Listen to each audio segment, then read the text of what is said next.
الحمد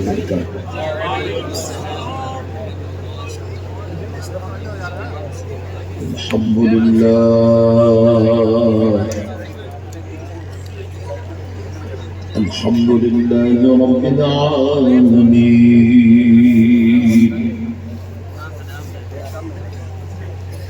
والصلاة والسلام على سيد الأنبياء والمرسلين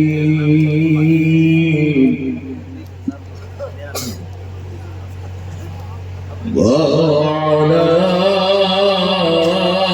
آله وأصحابه أجمعين الكرمين.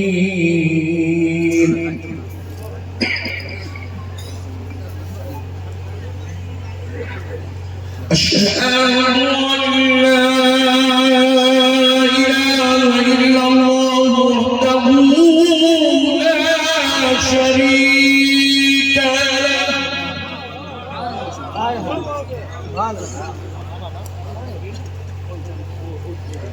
وأشهد أن سيدنا ونبينا ومولانا محمدا عبده ورسوله.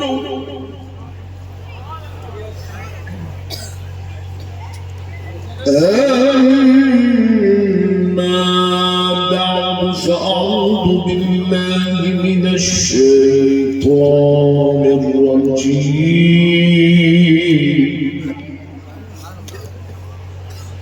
بسم الله الرحمن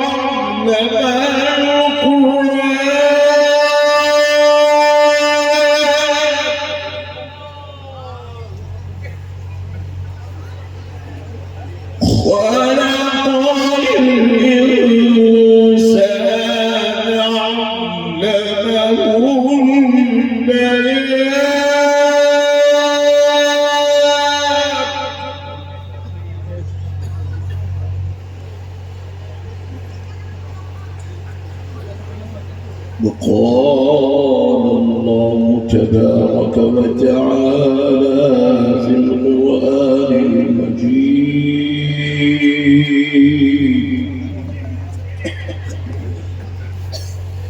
وما أرسلناك إلا رحمة للعالمين.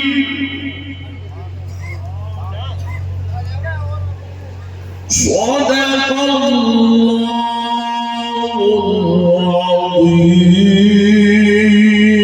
العظيم وبلغنا رسوله النبي الكريم ونحن على ذلك لمن الشاهدين والشاكرين.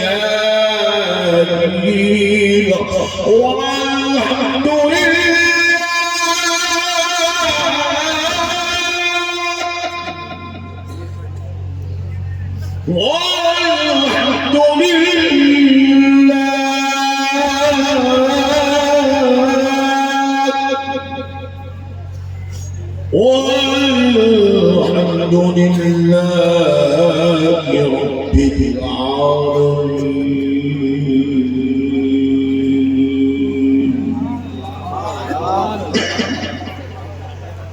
محترم سامعین اکرام، معزز بزرگ حضرات اور نوجوان ساتھیوں، بالخصوص اسٹیج پر جلوہ فروغ جلیل القدر علماء کرام، خطباء نظام، شعراء کرام، دانشوران قوم ملت، محبان اہل سنت، غلامان غوث اعظم و غلامان غنیم نواز، آج کے ہمارے اجلاس کے سرپرست اعلیٰ روح روا صدر مجلس شہزادہ مخدوم سینا پیر طریقت رہبر شریعت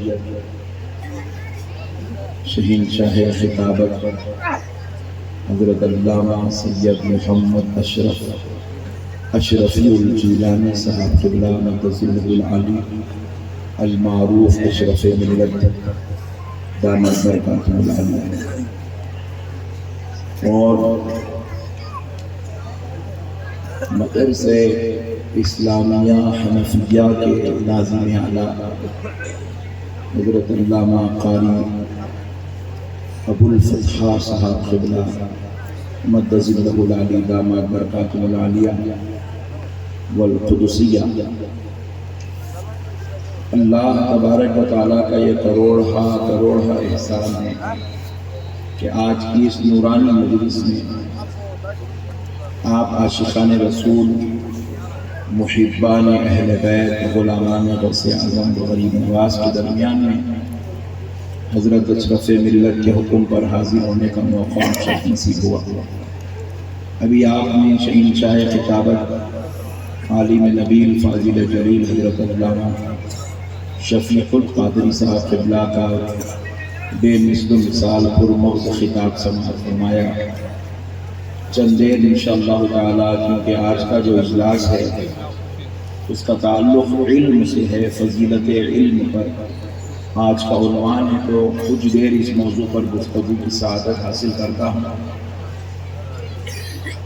معزز سامعین کرام، دیکھیے یہ دور فتنوں کا دور ہے، انتشار کا دور ہے، اختلاف کا دور ہے۔ اسی دور کے تعلق سے رسول پاک صلی اللہ علیہ وسلم نے ارشاد فرمایا، قیامت کے قریب ایک ایسا دور آئے گا کہ ایمان کو سنبھالنا ویسے ہی مشکل ہو جائے گا جیسے ہتھیلی میں انگار کے ڈنڈے کو سنبھالنا مشکل ہوتا ہے۔ یہی وہ دور ہے اس میں فتنے جنم لیتے ہیں، انتشار جنم لیتے ہیں۔ آج سے اگر آپ 50 سال، 100 سال، 200 سال پہلے چلے جائیں تو اتنے انتشار، اتنے فتنے، اتنے اختلافات مسلمانوں میں نہیں تھے جتنے فتنے اختلاف آج کے دور میں ہو گئے ہیں۔ آج کے دور میں نماز کو بھی فتنہ بنا دیا گیا، قرآن کی تلاوت کو بھی فتنہ بنا دیا گیا، مساجد کو جھگڑوں کی جگہ بنا دیا گیا، درگاہوں کو انتشار بنا دیا گیا، خانخواہوں کو بدنام کر دیا گیا، مدرسوں کو نیلام کر دیا گیا، اور یہ سب کرنے والے کوئی اور پارٹی کے لوگ نہیں تھے۔ آپس میں مسلمانوں کے اختلاف اور فتنوں نے مسلمانوں کی جو شان تھی، جو عزت تھی، جو وقار تھا، اسی کو مسلمانوں نے بدنام اور رسوا کر دیا۔ درگاہ کو جانا شرک کہنے والا کوئی بی جے پی پارٹی کا آدمی نہیں ہے۔ اولیاء اللہ کے آستانوں کو بدعت اور شرک کا مرکز بتانے والا کوئی جو ہے یہودی یا عیسائی نہیں ہے۔ ہماری مسجدوں میں فاتحہ پر، سلام پر جھگڑا کر کے مسجدوں کو جھگڑا بنانے والا کوئی کافر یا مجوسی یا مشرک نہیں ہے۔ یہ سب لا الہ الا اللہ محمد الرسول اللہ کے پڑھنے والے ہیں۔ تو ایسے دور میں اپنے ایمان کو بچانا، اللہ کی قسم، یہ آج کے دور کے مسلمانوں کے لیے سب سے بڑا چیلنج ہے۔ اور جب علم کی اہمیت مسلمانوں میں ختم ہو گئی، آج آپ کے اس ہنومان گڑھ میں ہزاروں مسلمان ہیں، لیکن جب دارالعلوم اسلامیہ حنفیہ، جامعہ اسلامیہ حنفیہ کے بارے میں پوچھا گیا کہ کتنے طلباء تعلیم حاصل کرتے ہیں تو ان کی تعداد بالکل مختصر بتلائی جاتی ہے، کیونکہ ہمارے دلوں میں اسلام کی اہمیت بھی ختم ہو گئی، علم کی اہمیت بھی ختم ہو گئی، مدرسوں کی اہمیت بھی ختم ہو گئی۔ وجہ کیا ہے؟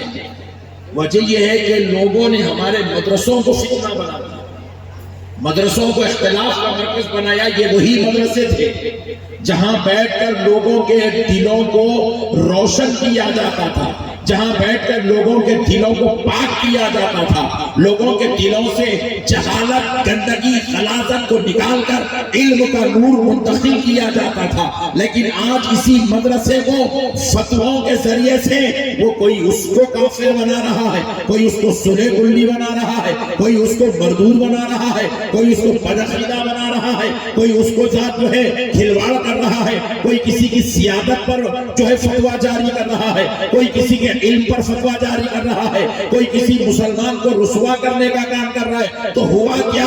جب یہ مدرسوں سے جب علم نور کی شکل میں نکلتا تھا تو لوگوں کے دل میں مدرسوں کی اہمیت، اس کا وقار، اس کی عزت، اس کا ادب، اس کا احترام اور بچوں کو پڑھانے، بچوں کو رکھنے، بچوں کو بھیجنے کا جذبہ تھا۔ مگر جب انہی مدرسوں کو فتنہ بنا دیا گیا تو لوگ خالی تماشا دیکھنے کے لیے مدرسوں کی طرف آنے لگے، لوگ خالی فتنے دیکھنے کے لیے مدرسوں کی طرف آنے لگے۔ لیکن ایسا نہیں ہے مسلمانوں، یاد رکھو، دنیا ساری فتنہ بناتی ہے تو بنانے دو، ہماری نظر چندے کے مولویوں پر نہیں ہوگی، ہماری نظر مدینے والے مصطفیٰ پر ہوگی۔ ہم نظر نبی پاک پہ رکھیں گے، ہم اپنے بچے کو حافظ قرآن، عالم دین، کسی مولوی کے فتوے کو دے کر بنانے یا نہ بنانے کا فیصلہ نہیں کریں گے۔ ہم اپنے بچے کو عالم اور حافظ اس لیے بنائیں گے تاکہ پتا چلے کہ حافظ قرآن پر میرے مصطفیٰ کی نظر کیسی ہوتی ہے، عالم دین پر مصطفیٰ کا فیضان کیسا ہوتا ہے، حضور کا اس سے کیا تعلق ہوتا ہے۔ میرے دوستو، تم سب، ہم سب حضور کے امتی کہلاتے ہیں، حضور کے چاہنے والے کہلاتے ہیں، حضور کے ماننے والے کہلاتے ہیں، حضور کے نام لیوا کہلاتے ہیں۔ لیکن یہ مدرسوں میں، دارالعلوم اسلامیہ، حنفیہ میں یا دنیا کے کسی مدرسے میں جب طالب علم حاصل کرتا ہے تو سنو، اسے صرف ماننے والا یا جاننے والا یا حضور کا عاشق یا صرف حضور کا دیوانہ نہیں کہا جائے گا، بلکہ مصطفیٰ خود کہتے ہیں علم دین حاصل کرنے والا جب تک علم دین حاصل کرتا رہتا ہے، مدرسے کی سیڑھیاں چلتا اترتا رہتا ہے، دارالعلوم میں بیٹھا علم حاصل کرتا ہے، وہ اس وقت میرا مہمان ہوتا ہے، میں اس کا میزبان ہو جاتا ہوں۔ حضور کا مہمان ہے علم دین حاصل کرنے والا۔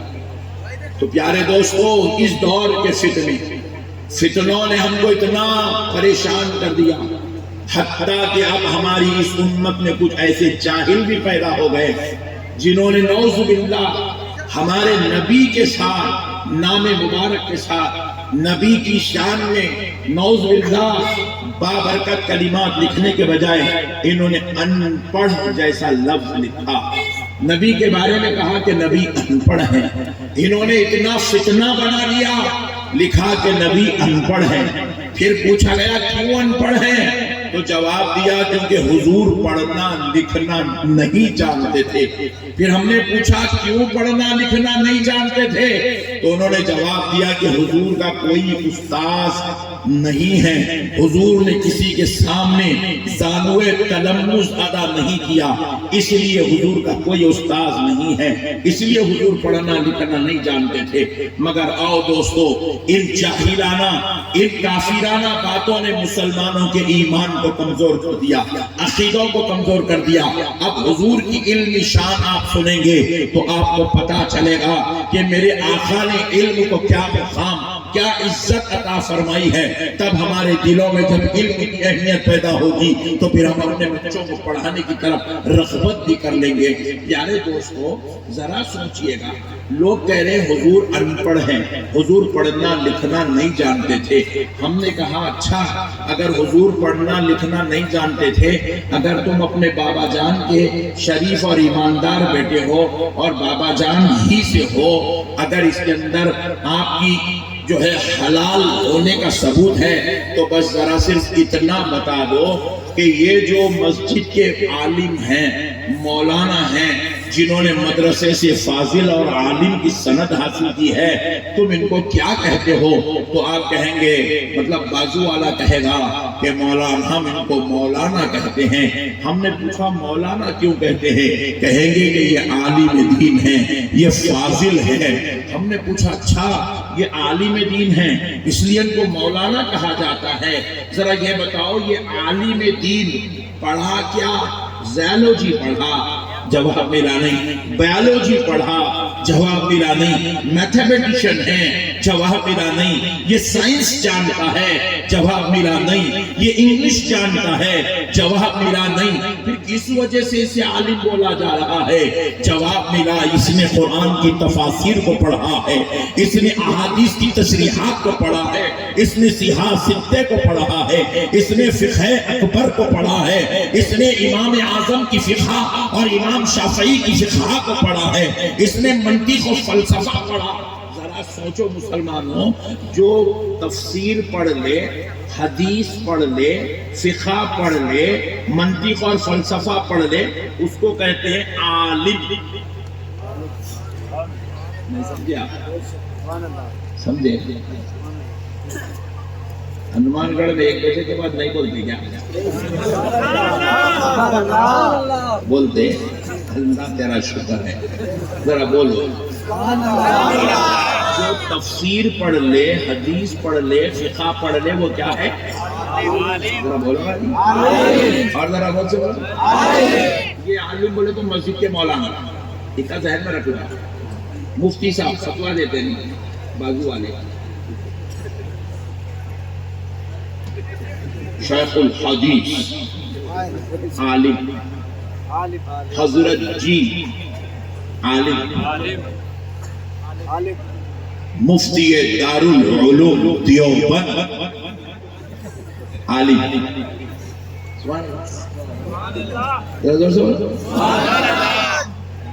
میں پوچھا حضرت آپ عالم، نبی ان پڑھ،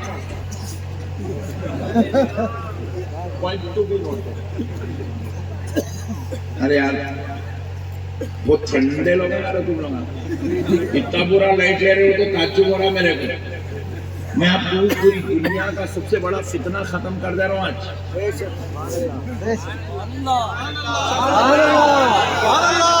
اس کا عقیدہ ہے حضور ان پڑھ ہے۔ ان لوگ یہ جو ان کی کتاب ہے دیکھیے، روزانہ مسجد میں بیٹھ کے پڑھتے ہیں لوگ منتخب احادیث، تبلیغی جماعت کی کتاب ہے منتخب احادیث، روزانہ پڑھتے بیٹھتے، عصر کے بعد پڑھتے، فجر کے بعد پڑھتے، زور کے بعد پڑھتے، عشاء کے بعد۔ میں حج کو گیا تو دیکھا کیمپوں میں بیٹھ کے بھی وہی پڑھ رہے تھے، اتنا پڑھتے پڑھتے قرآن شریف سے زیادہ منتخب احادیث کو پڑھتے لوگ۔ وہ کتاب میں قرآن کی ایک آیت کا ترجمہ لکھا ہوا ہے، ہم نے عرب کے انہی ان پڑھوں میں سے ایک ان پڑھ کو نبی بنایا۔ نعوذ باللہ من ذالک۔ دعوت و تبلیغ باب ہے، اس باب میں دوسرے نمبر پر آیت ہے، اس آیت کا یہ ترجمہ لکھا ہوا ہے۔ کھلم کھلا نبی کو ان پڑھ بول رہا بھائی، اور خود کو بول رہا عالم۔ ڈارلنگ ایسا بولنا تم لوگوں کو۔ میں اشرف ملت بیٹھے ادب میں بات کریں گے، بولے تم وہاں نہیں سنتے۔ اب 1 بجے کے بعد مائک دیا تو ایسے ہی بولنا پڑتا بھائی، کبھی کبھی میں پھگڑ میں بدنام مولانا کیا کیا بول دیتے بولتے۔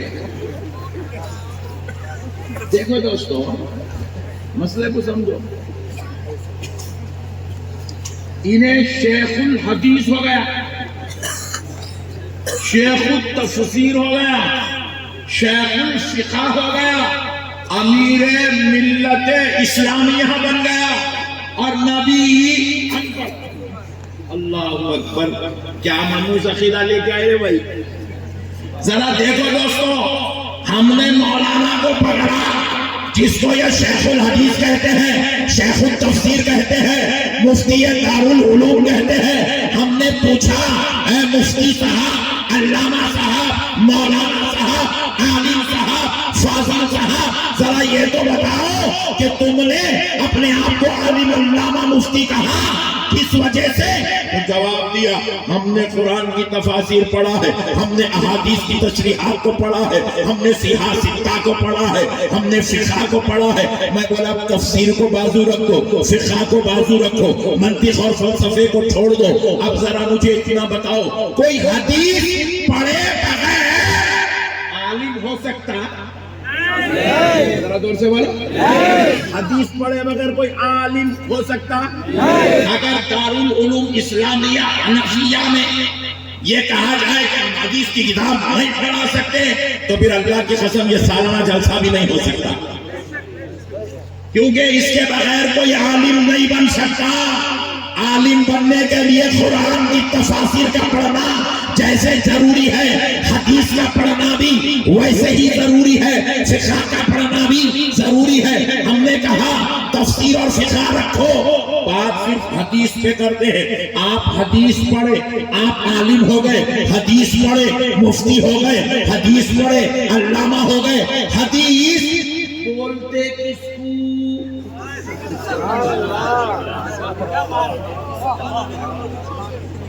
حدیث بولتے کس کو؟ حدیث کسی آسمان سے اتری ہوئی چڑیا کا نام نہیں ہے، حدیث کوئی سمندر سے نکلنے والی مچھلی کا نام نہیں ہے، حدیث کسی لال کتاب یا ہری کتاب کی جنم لینے والی چیز کا نام نہیں ہے۔ حدیث کہتے ہیں جو میرے مصطفیٰ نے فرما دیا ہے، جو میرے نبی نے کر کے دکھا دیا ہے، نبی کا قول حدیث، نبی کا فعل حدیث۔ اور نبی کے سامنے صحابہ نے کچھ عمل کیا، حضور نے منع نہیں کیا، عمل صحابہ کو دیکھ کر حضور خاموش رہے، سکوت مصطفیٰ حدیث۔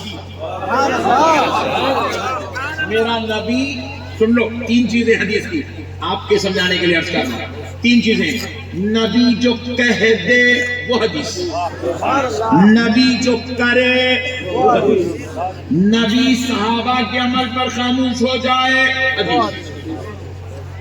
اب جو میرے نبی کے قول کو پڑھ لے وہ عالم،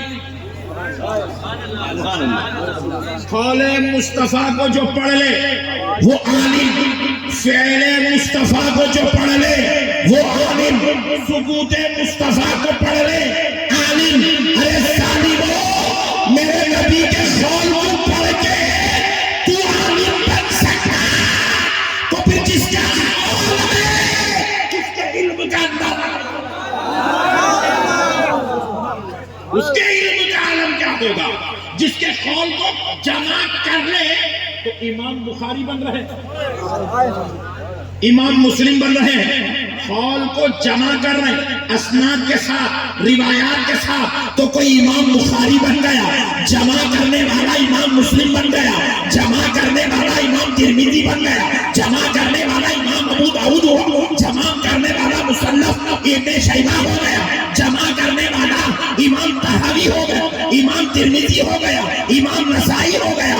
اور سنو، جس نے میرے مصطفیٰ کے قول پر، اقوال پر تحقیق کی وہ امام اعظم ابو حنیفہ ہو گیا، وہ امام شافعی ہو گیا، وہ امام مالک ہو گیا، وہ امام احمد بن حنبل ہو گیا، وہ امام مبارک ہو گیا، امام عبداللہ ابن مبارک ہو گیا، وہ امام طحاوی ہو گیا۔ اور جس نے میرے مصطفیٰ کے ایک ایک قول کو اپنی زندگی میں داخل کر لیا، عمل کر لیا، وہ غوث اعظم ہو گیا، وہ غریب نواز ہو گیا، وہ بندہ نواز ہو گیا، وہ مخدوم سمنا ہو گیا۔ تو سنو دوستو، جس کے قول کو تحقیق کرنے والا امام اعظم ہوتا ہے، جمع کرنے والا امام بخاری امام مسلم ہوتا ہے، عمل کرنے والا غوث اعظم غریب نواز ہوتا ہے، تو پھر سوچو جس زبان سے قول نکل رہا ہو اس ذات اقدس کی عظمت کا عالم کیا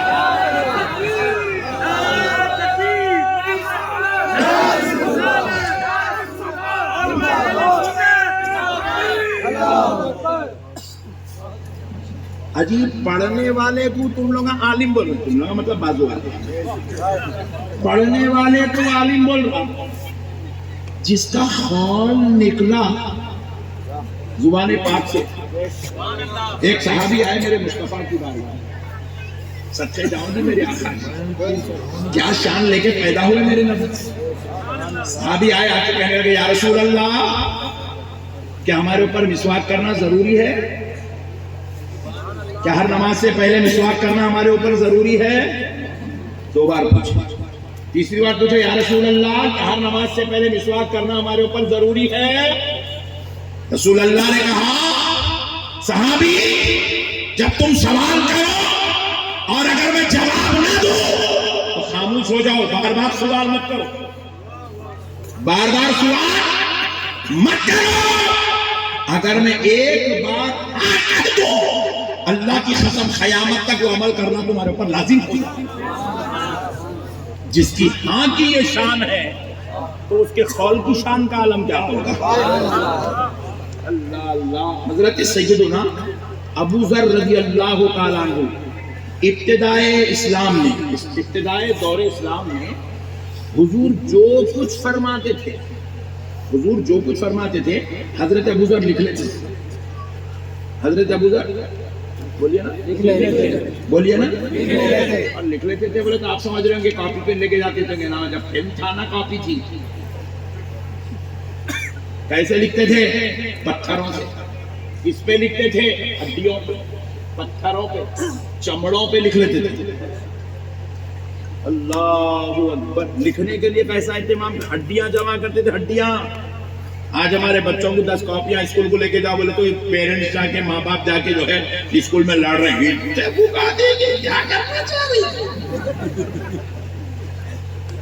صحابہ ہڈیاں اٹھا کے لے کے، پتھرے اٹھا کے لے کے پیتے تھے، چمڑے اٹھا کے لے کے پیتے تھے رسول اللہ کے احوال کو لکھنے کے لیے.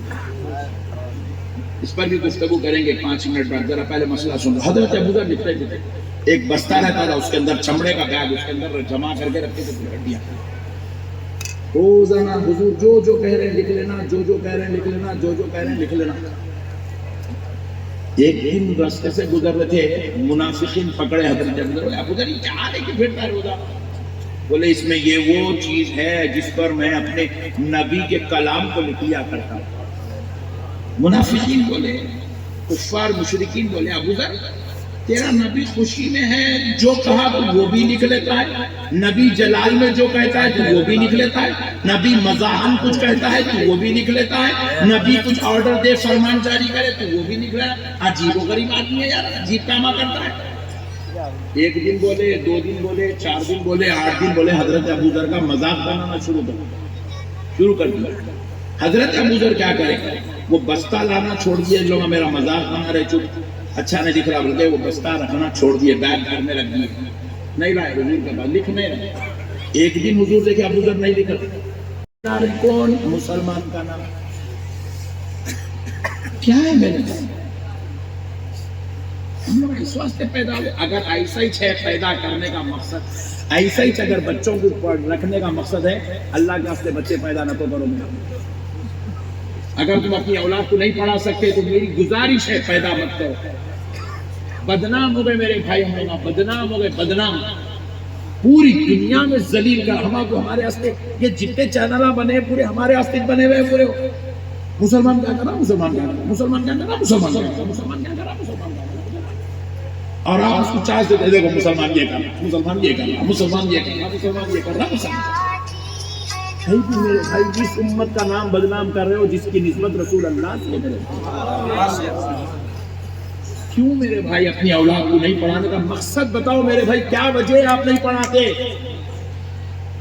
مسلمان اپنے بچوں کو اسکول میں ڈالو بولے تو لے کے جا کے ایسے اسکول میں ڈالتا جہاں پہ فیس رہتی سالانہ 8,000 10,000 15,000 15,000 روپے انہیں آپ سے فیس لے کے آپ کے بچوں کو کیا ایجوکیشن دیتا میرے بھائی؟ کیا ایجوکیشن دیتا؟ وہی جب عیسائیوں کے پاس چلے جائیے کرسچینٹی اسکولز میں 1 لاکھ فیس، غیر مسلموں کے پاس چلے جائیے 50,000 60,000 70,000 80,000 سالانہ فیس. مسلمان کے اسکول کو آئیے